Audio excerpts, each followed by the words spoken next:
नमस्कार, मैं Praveen Verma, astrology, numerology, vastu, palmistry, gemstone consultant. आज मैं आपको कालसर्प योग के विषय में बतलाऊंगा।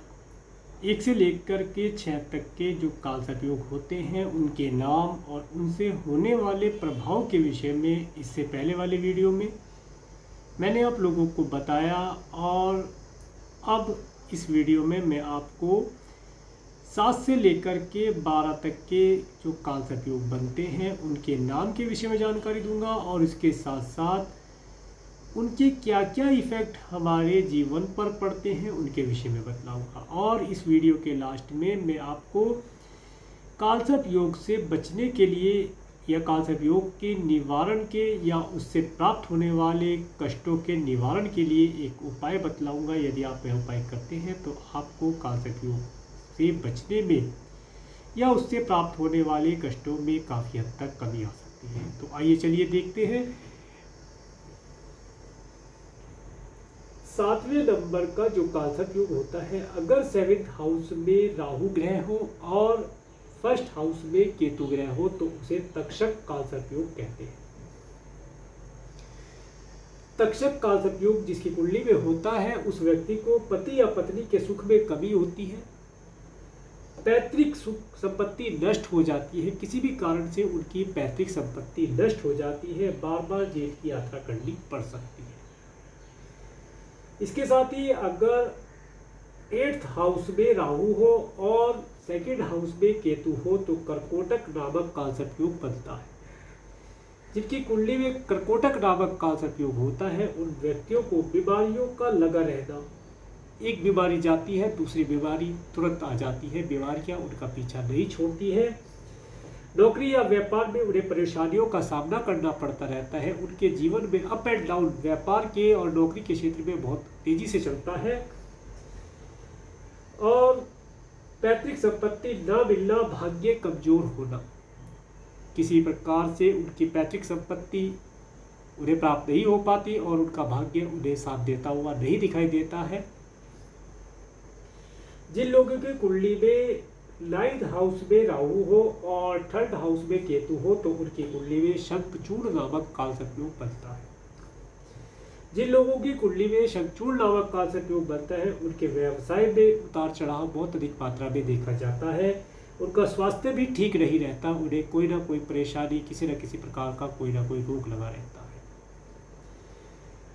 अब बात करते हैं घातक नामक कालसर्प योग की। अगर 10th हाउस में राहु हो और 4th हाउस में केतु हो तो घातक नामक कालसर्प योग बनता है। घातक नामक कालसर्प दोष में कालसर्प योग में माता पिता से कष्ट या उनका वियोग प्राप्त होता है, और इसके साथ साथ संतान रोगी रहती है, उसकी संतान को किसी न किसी प्रकार से कोई ना कोई रोग घेरे रहता है।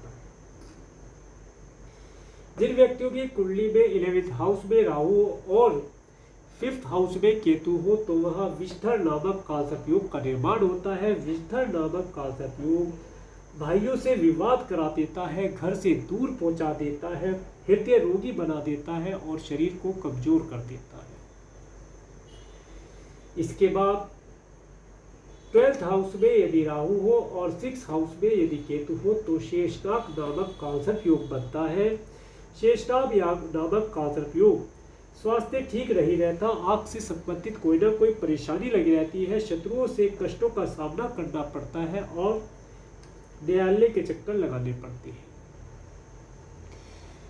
तो आज की इस वीडियो में आपने 7 से लेकर के 12 तक के कालसर्प योग, उनके नाम और उनसे होने वाले कष्टों के विषय में जानकारी प्राप्त की। इससे पहले वीडियो में आपने 1 से लेकर के 6 तक के कालसर्प योग और उनके नाम और उनसे होने वाले कष्टों के विषय में जानकारी प्राप्त की।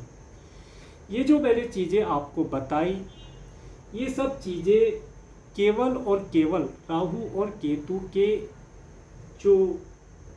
द्वारा बनने वाले जो कालसर्प योग है उनके जो नाम बताए गए हैं उनके माध्यम से जो कष्ट बताए गए हैं उनके विषय में बताया है। जबकि सिक्के का एक दूसरा पहलू होता है जो आपको लाभ भी प्रदान करता है। अगर मान लीजिए आपकी कुंडली में फिशडर नामक कालसर्प योग बना है तो राहु यहाँ होगा 11th हाउस में और केतु 5th हाउस में होगा। तो क्या ये विजडम नामक कालसर्प योग आपको बहुत अधिक हानि पहुंचाएगा? जिस प्रकार मैंने बताया, भाइयों से विवाद, घर से दूर रहना, हृदय रोग, शरीर कमजोर कर देना, क्या इतना ही फल देगा? नहीं। पहली बात तो यह है कि यह कालसर्प योग बना किस राशि में है, किस नक्षत्र में बना है, कितनी इसकी डिग्रियां हैं, ये जानना बहुत आवश्यक है। दूसरी चीज, ये जो कालसर्प योग है, जो विजडम नामक कालसर्प योग है, ये सब चीजें तो देगा ही देगा। इसके अलावा आपको और क्या दे सकता है? आपको ये अचानक से प्रॉपर्टी प्रदान कर सकता है, अचानक से फेम प्रदान कर सकता है, अचानक से आपको बहुत अधिक मात्रा में धन प्रदान कर सकता है। इसके साथ साथ आपकी संतान को किसी ऊंचे पद पर पहुंचा सकता है। आप विद्या में, आपको एजुकेशन के क्षेत्र में आपका नेम फेम कर सकता है। तो यह है सिक्के का दूसरा पहलू, जिसके माध्यम से आपको सुखों की भी प्राप्ति होती है। केवल कुंडली के अंदर कालसर्प योग ढूंढ लेना और उसका नाम ढूंढ लेना और उसके कारण भयभीत होना कोई उचित नहीं है। कालसर्प योग होता है, परंतु कष्टदायी भी होता है, परंतु इतना भी कष्टदायी नहीं होता कि उसका कोई पॉजिटिव रिजल्ट ही ना हो। तो इसलिए जब भी आप अपनी जन्मपत्री के अंदर कालसर्प योग को देखें तो किसी निर्णय को लेने से पहले और भी जो प्लेनेट है, जो 7 प्लेनेट रह गए हैं, उनके विषय में भी जानकारी प्राप्त करें कि वह किस प्रकार का रिजल्ट आपको देने के प्रयास कर रहे हैं, किस प्रकार का रिजल्ट आपको दे रहे हैं। बाकी अगर आपकी जन्मपत्री के अंदर फिर भी इनमें से 1 से लेके 12 तक कोई सा भी कालसर्प योग बना है, तो आपके जीवन में एक साइड में बताता हूँ कि किस प्रकार से आप जज कर पाएंगे कि आपकी जन्मपत्री के अंदर कालसर्प योग हो सकता है।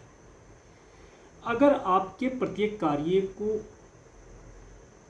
रुकावटों के बाद पूरा होना या बने बनाए काम का बिगड़ जाना, बहुत ज़्यादा विघ्न बाधाओं के बाद कार्य का पूर्ण होना और बहुत अधिक दिमाग प्रयोग करने के बाद भी, बहुत ज़्यादा बुद्धि का प्रयोग करने के बाद भी कार्यों का पूर्ण ना होना, इस प्रकार की बातें यदि आपके जीवन में हो रही है, लगातार हो रही है, मैं 1-2 बार की बात नहीं कह रहा हूँ, अगर लगातार आपके जीवन में इस प्रकार की परिस्थितियां बनती हैं तो हो सकता है आपकी जन्मपत्री के अंदर कालसर्प योग बना। तो आप अपनी जन्मपत्री का किसी अच्छे एस्ट्रोलॉजर से विश्लेषण करा करके इसका निवारण भी करा सकते हैं। और अगर आप किसी एस्ट्रोलॉजर से निवारण नहीं कराने की सामर्थ्य में है तो मैं आपको एक उपाय बताता हूँ कालसर्प योग के लिए। आपको करना क्या है, एक बहुत ही सटीक उपाय बताता हूँ, जिसे आप करेंगे तो आपको कालसर्प योग के माध्यम से मिलने वाले कष्टों में कमी आएगी और आपके शुभता प्राप्त होगी। आपको प्रत्येक त्रयोदशी के दिन रुद्र अभिषेक करना है। मैं किसी ज्योतिषी से या किसी पंडित जी से इसे कराने के लिए नहीं कह रहा हूँ, ये आप स्वयं से करें। इसके अंदर जो पूजन की सामग्री होती है, बेलपत्र, गंगा जल, कच्चा दूध इत्यादि, ये आपको मार्केट में मिल जाएगा। जो भी चीज़ें आप भोलेनाथ पर चढ़ा सकते हैं शिवलिंग के ऊपर, आप त्रयोदशी के दिन रुद्राभिषेक करें, शिव तांडव स्तोत्र का पाठ करें, रुद्राष्टकम का पाठ करें, शिव चालीसा का पाठ करें। अगर इनमें से कुछ भी नहीं कर सकते तो शिवलिंग पर अभिषेक करें, गंगा जल से अभिषेक करें और उसके साथ साथ नमः शिवाय मंत्र का निरंतर जाप करें। अगर आप ऐसा करते हैं तो आप पाएंगे कि कालसर्प योग से मिलने वाले कष्टों में आपकी कमी आई है और आपके जीवन में शुभता प्राप्त हुई। मैं आपसे फिर भी यही एक बार दोबारा से यही बात कहूँगा कि अपनी जन्मपत्री के अंदर कालसर्प दोष को देख करके किसी भी प्रकार से घबराए नहीं। किसी अच्छे योग्य एस्ट्रोलॉजर से अपनी जन्मपत्री का विश्लेषण कराएं। अगर उसके अंदर कालसर्प योग निकलता है तो जाकर के आप कालसर्प दोष का उपाय कराएं तो लाभदायक रहेगा। और अगर आपको मेरा वीडियो अच्छा लगा है तो आप मेरे इस वीडियो को लाइक करें और यदि आप मेरे चैनल पर नए हैं तो मेरे चैनल को सब्सक्राइब करें, जिससे आने वाले नए वीडियो का नोटिफिकेशन आपको मिल सके। और मेरे इस वीडियो को देखने के लिए, मेरे चैनल पर प्रेम पूर्वक बने रहने के लिए आपका प्रेम पूर्वक धन्यवाद। और यदि आपके पास कोई सवाल है कालसर्प दोष से रिलेटेड, आपकी कोई परेशानी है, आप पूछना चाहते हैं तो मुझे कमेंट्स के माध्यम से आप शेयर कर सकते हैं। मैं उस आपके क्वेश्चन का आंसर देने का पूरा प्रयास करूँगा।